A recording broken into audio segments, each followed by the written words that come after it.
Sunshine News Blast.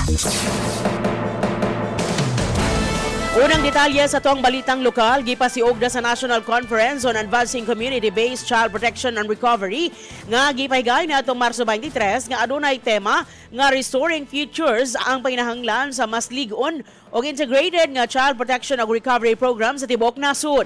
Ilabi na alang sa mga kabataang naapektaran sa krisis sa droga.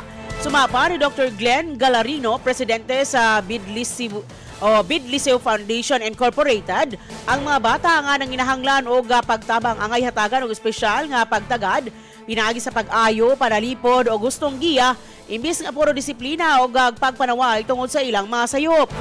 Bisan pa sa nagkalain-lain kampanya sa gobyerno batok sa illegal nga droga ng mga tikdan sa mga eksperto, ang kakulangan sa pipila ka serbisyo alang sa mga bata.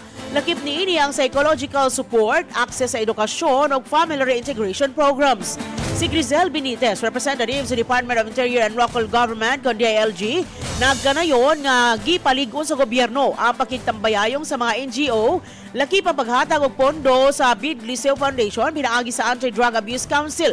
Matod niya, kining mga kolaborasyon makatabang sa pagpatuman sa mga programa sa komunidad, pagpaligon sa mga polisiya o pagpalapad sa napamatud ang epektibong mga inisyatiba sa mga NGO.